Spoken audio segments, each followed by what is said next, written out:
नमस्कार साथियों, मैं दिनेश त्रिज स्वागत करता हूं आपका इस शिक्षा विभाग हिमाचल प्रदेश तथा समग्र शिक्षा अभियान हिमाचल प्रदेश की इस अनूठी पहल में, जिसका की नाम है लर्निंग फ्रॉम होम हर घर पाठशाला। आई होप कि आप इस लर्निंग सीरीज को बहुत एंजॉय कर रहे होंगे और बहुत कुछ सीख भी रहे होंगे। तो चलिए दोस्तों, शुरू करते हैं आज के सीखने का क्रम। नमस्ते सर, आपने हमें विभज्योतक ऊतक के बारे में तो बता दिया था, परंतु स्थायी ऊतक के बारे में कुछ भी नहीं बताया। तो सर, आज हमें स्थायी ऊतक के बारे में कुछ जानकारी दीजिए। बहुत अच्छे बेटा, ज्ञान के प्रति हमारी जिज्ञासा ही हमें ज्ञान एकत्रित करने के लिए प्रेरित करती है। ज्ञान को सीखने का एकमात्र स्रोत आपकी अपनी जिज्ञासा होती है। चलो, आपकी इस जिज्ञासा को थोड़ा शांत करते हैं और पौधों में स्थायी ऊतक के बारे में कुछ बातें समझते हैं। जब विभज्योतक ऊतक या मेरिस्टेमेटिक टिश्यू द्वारा बनी कुछ कोशिकाएं विभाजित होने की क्षमता को खो देती हैं, मतलब डिवीजन की पावर को खो देती हैं, तो वे एक विशिष्ट कार्य को करने के लिए स्थायी ऊतक का निर्माण करती हैं। इस प्रक्रिया को हम विभेदीकरण यानी डिफरेंशिएशन कहते हैं। और हाँ, ये स्थायी ऊतक की कोशिकाओं का शेप, साइज स्थायी होता है और ये कोशिकाएं जीवित भी हो सकती हैं और मृत भी हो सकती हैं। स्थायी ऊतक को हम समझने की दृष्टि से दो भागों में बांट सकते हैं। नंबर 1 सरल स्थायी ऊतक और नंबर 2 जटिल स्थायी ऊतक। चलो, सबसे पहले हम सरल स्थायी ऊतक को समझें। सरल स्थायी ऊतक एक ही प्रकार की कोशिकाओं के बने होते हैं जो संरचना तथा आकार में एक जैसी होती हैं। सरल स्थायी ऊतक को अपनी सुविधा के लिए हम दो तरह से बांट सकते हैं। नंबर 1 प्रोटेक्टिव टिश्यू, जिसे हम सुरक्षात्मक ऊतक भी कहते हैं, और नंबर 2 सपोर्टिंग टिश्यू या सहायक ऊतक। चलो पहले प्रोटेक्टिव टिश्यू के बारे में कुछ बात कर लें। प्रोटेक्टिव टिश्यू एपिडर्मिस और कॉर्क या फिल्म, जिसे हम खाल भी कहते हैं, से बना होता है।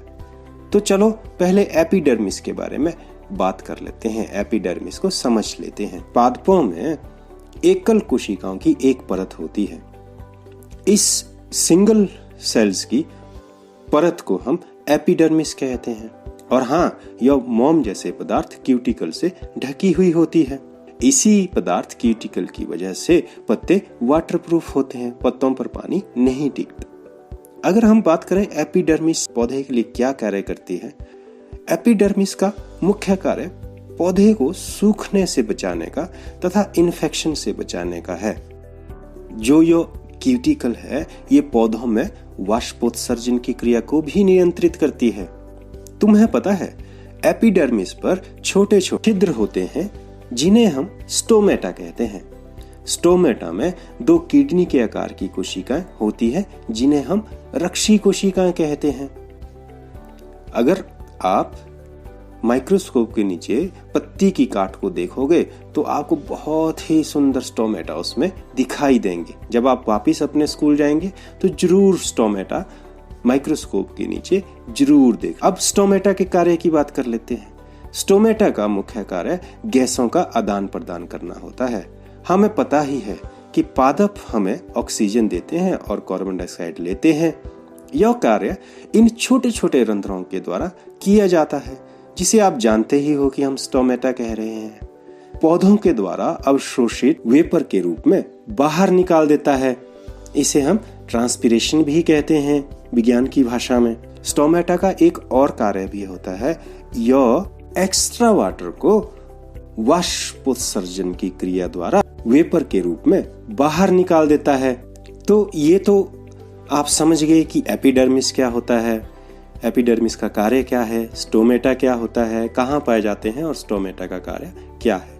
चलो अब बात करते हैं दूसरे प्रोटेक्टिव टिश्यू की, जिसे हम कॉर्क, फिल्म या छाल कह रहे हैं। सबसे पहले बात कर लेते हैं कि कॉर्क जो ऊतक है, इसमें किस प्रकार की कोशिकाएं होती है।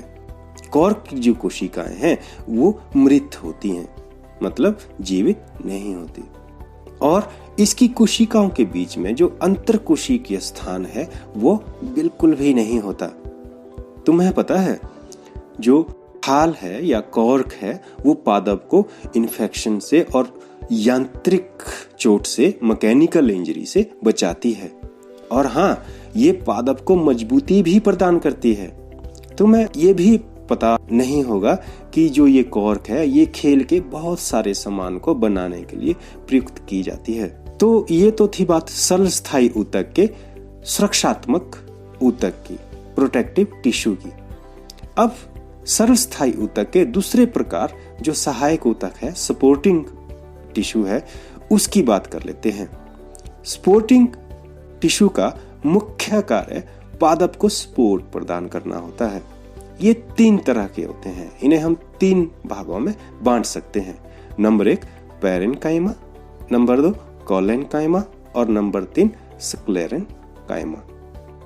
नाम कुछ अटपटे से लग रहे होंगे, पर आप निश्चिंत रहिए, जैसे जैसे आप इस चैप्टर को समझते जाएंगे ये सारी चीजें आपको अपने आप याद होती चली जाएंगी। चलो एक एक करके इनकी बात कर लेते हैं। सबसे पहले बात करते हैं पैरेन्काइमा ऊतक की। इस ऊतक की कोशिकाओं की भित्ति बहुत पतली होती है और इसकी सारी कोशिकाएं जीवित होती हैं।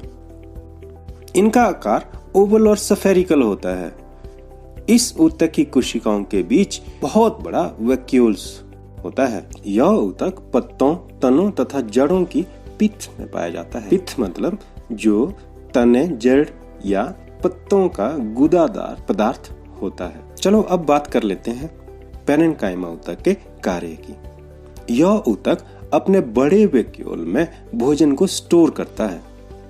हाँ, यह कोशिकाओं को फुलाए रखने में, टर्जिडिटी में भी मदद करता है। पौधों के घावों को भरने के लिए पैरेन्काइमा ऊतक बहुत मदद करता है। चलो तुम्हें एक बहुत इंटरेस्टिंग बात बताता हूँ। पैरेन्काइमा ऊतक हमारे जीवन का भी आधार है। अब तुम पूछोगे कैसे? कुछ पैरेन्काइमा ऊतकों में क्लोरोफिल नाम का तत्व पाया जाता है, जिसके कारण प्रकाश संश्लेषण की क्रिया संपन्न होती है, जो धरती पर जीवन को बनाए रखने के लिए बहुत जरूरी है। जब पैरेन्काइमा ऊतकों की कोशिकाओं में क्लोरोफिल पाया जाता है तब इन्हें हम क्लोरेकाइमा कहते हैं या हरित ऊतक भी कहते हैं। और हाँ, एक बात और याद रखना, जलीय पौधों में पैरेन्काइमा की कोशिकाओं के बीच में वायु की बड़ी बड़ी गुहिकाएं या कैविटीज होती हैं। यह जो जलीय पौधे हैं, प्लांट हैं, उनकी बोयंसी में मदद करती है। इस प्रकार के ऊतक को हम एरेन्काइमा कहते हैं। है ये पैरेन्काइमा का ही भाग। एक बात यहाँ क्लियरली समझ लीजिए, जिस ऊतक के बारे में भी हम समझेंगे, सबसे पहले हम उसकी कोशिकाओं के बारे में समझ लेंगे कि उसमें किस प्रकार की कोशिकाएं पाई जाती है, और दूसरे स्तर पर हम ये समझेंगे कि वो क्या कार्य करता है, और तीसरे स्तर पर हम ये समझने का कोशिश करेंगे कि वो पादप में कहां पर पाया जाता है। तो चलिए अब इसी क्रम को आगे बढ़ाते हुए बात करते हैं अपने अगले ऊतक की, जिसको हम कहते हैं कोलेन्काइमा। कोलेन्काइमा ऊतक की कोशिकाएं जीवित लंबी होती हैं और जो इनकी कोशिका भित्ति है वो अनियमित ढंग से कोनों पर मोटी होती है। इस ऊतक की कोशिकाओं के बीच बहुत कम स्थान होता है। चलो कोलेन्काइमा ऊतक के कार्य की बात कर लें। यह ऊतक पौधों को लचीलापन प्रदान करता है। अगर इसके अगले कार्य की बात करें तो यह पौधों को यांत्रिक सहायता भी प्रदान करता है। अगर हम बात करें कि यह ऊतक पौधों में कहां कहां पाया जाता है, तो बच्चों याद रखना कि यह ऊतक एपिडर्मिस के नीचे पर्णवृंत में पाया जाता है। चलो अब सरल स्थायी ऊतक के स्पोर्टिंग ऊतक के लास्ट अंतिम ऊतक की बात करते हैं, जिसका के नाम है स्क्लेरेन्काइमा। स्क्लेरेन्काइमा ऊतक को बनाने वाली जो कोशिकाएं हैं वो मृत होती हैं, लंबी होती हैं तथा पतली भी होती हैं। इन कोशिकाओं की जो भित्ति है वो बहुत मोटी होती है, क्योंकि इसमें लिग्निन नाम का पदार्थ होता है। जैसे मकान को बनाने के लिए हम सीमेंट इस्तेमाल करते हैं मजबूती के लिए, उसी तरह से पौधों का जो सीमेंट है, पौधों में जो मजबूती प्रदान करता है पौधे को, वो है लिग्निन। इस ऊतक की कोशिकाओं के बीच बहुत कम स्थान होता है। चलो बात कर लेते हैं इसके कार्य की कि यह ऊतक क्या कार्य करता है। ये आइडिया तो तुम्हें हो ही गया होगा कि इस ऊतक का प्रमुख कार्य है पौधे को कठोरता एवं मजबूती प्रदान करना। क्या तुमने कभी नारियल के रेशेदार छिलके को देखा है? यह स्क्लेरेन्काइमा का बना होता है। चलो बात करते हैं कि यह पौधों के किन किन भागों में पाया जाता है। तो यह ऊतक तने में संवहन बंडल के समीप, संवहन बंडल के बारे में आप आगे समझोगे, पत्तों की शिराओं में तथा बीजों और फलों के कठोर छिलकों में उपस्थित होता है। बादाम, अखरोट के छिलके सब स्क्लेरेन्काइमा ऊतक के बने होते हैं। बच्चों, अब तक हम एक ही प्रकार की कोशिकाओं से बने भिन्न भिन्न प्रकार के ऊतकों के बारे में बात कर चुके हैं, जिन्हें हम सरल स्थायी ऊतक कहते हैं। अब हम जटिल स्थायी ऊतक को समझेंगे। जटिल ऊतक एक से अधिक प्रकार की कोशिकाओं से बने होते हैं और सभी कोशिकाएं एक साथ मिलकर एक इकाई की तरह काम करती है। इन ऊतकों को संवहन ऊतक भी कहते हैं। जटिल ऊतक के अगर हम कार्य की बात करें तो ये पादपों में अलग अलग तरह के मटेरियल को, जैसे कि पानी तथा भोजन को, पादपों में अलग अलग जगह तक, अलग अलग भाग तक पहुंचाते हैं। प्यारे दोस्तों, जो ये जटिल ऊतक है यह दो तरह का होता है। नंबर 1 जाइलम और नंबर 2 फ्लोएम। चलो एक एक करके इन दोनों ऊतकों की जानकारी और समझ को बढ़ाएं। सबसे पहले बात कर लें कि जाइलम किस किस प्रकार की कोशिकाओं से मिलकर बनता तथा प्रत्येक कोशिका क्या कार्य करती है। जाइलम ऊतक 4 प्रकार की कोशिकाओं से मिलकर बनता है। नंबर 1 जाइलम ट्रैकेट, जिसे हम वाहिनिका कहते हैं। नंबर 2 वाहिका, जाइलम पेरेन्काइमा तथा जाइलम फाइबर। चलो एक एक करके बात करें। ट्रैकेट लंबी मृत कोशिकाएं होती हैं और यह पानी के संवहन में अपनी भूमिका निभाती है। नंबर 2 वेसल, वाहिका। इसकी कोशिकाएं छोटी नली के आकार की या पाइप की तरह होती है। यह एक के ऊपर एक लगी होती है।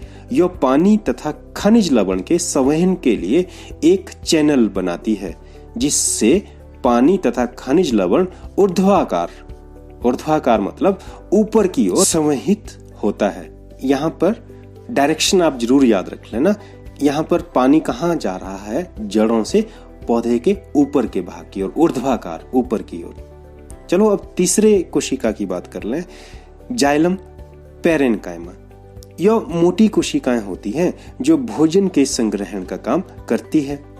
चलो अब अंतिम कोशिका की बात कर लें। Xylem sclerenchyma. यह मृत रेशे होते हैं जिनकी की कोशिका भित्ति बहुत मोटी होती है। यह पौधों को यांत्रिक मजबूती प्रदान करता है। जाइलम ऊतक के कार्य की बात करें। जाइलम ऊतक का कार्य पादपों में पानी तथा खनिज लवण का संवहन जड़ों से ऊपर के भागों में करने का है, यानी यह ऊर्ध्वाकार संवहन में मदद करता है। चलो अब जटिल स्थायी ऊतक के अंतिम ऊतक की बात करें, जिसे हम नाम देते हैं फ्लोएम। फ्लोएम में चालनी कोशिकाएं, चालनी नलिका सीव ट्यूब, साथी कोशिकाएं कंपेनियन सेल, फ्लोएम पेरेन्काइमा और फ्लोएम फाइबर होते हैं। चलो एक एक करके इनका कार्य समझें।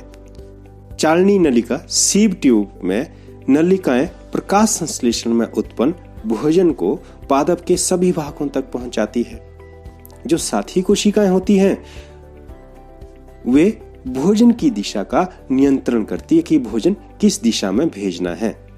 चालनी नलिकाओं में भोजन ऊपर की ओर जाएगा या नीचे की ओर जाएगा, यह पादप की जरूरत के अनुसार जो साथी कोशिकाएं हैं, सीव ट्यूब है, यह डिसाइड करती है। फ्लोएम पेरेन्काइमा यह जीवित कोशिकाएं हैं जो भोजन का संग्रहण करती हैं।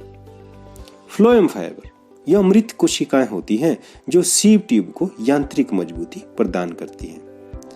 चलो अब बात कर लेते हैं फ्लोएम ऊतक के कार्य की। तो फ्लोएम ऊतक पत्तियों में तैयार भोजन को पादप के विभिन्न भागों तक पहुंचाता है। चलो एक बार इस सब का रिवीजन कर लेते हैं इस फ्लो डायग्राम की मदद से। इसकी मदद से आपको आसानी से सारा कुछ रिकॉल आ जाएगा कि हमने कौन कौन से टिश्यू पढ़े थे, कौन कौन से ऊतकों की समझ हमने बनाई थी। तो ये रहा आपकी स्क्रीन पर फ्लो डायग्राम सभी ऊतकों का। आई होप कि आपको ये बहुत मदद करेगा। चलो मेरे प्यारे साथियों, अब हम बात करते हैं होमवर्क की। प्यारे बच्चों, होमवर्क बहुत जरूरी होता है। होमवर्क से ही तो हमें पता लगता है कि हम कितना सीख पाए। ये होमवर्क ही तो है जो हमारी समय प्रबंधन की स्किल को भी बढ़ाता है। होमवर्क करने से हमारी प्रॉब्लम सॉल्विंग स्किल भी बढ़ती है और तुम्हें पता है ये प्रॉब्लम सॉल्विंग स्किल हमें जिंदगी की मुश्किलों को हल करने में मदद करती है।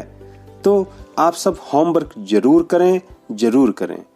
तो ये रहा आप लोगों का आज का होमवर्क आप लोगों की स्क्रीन पर।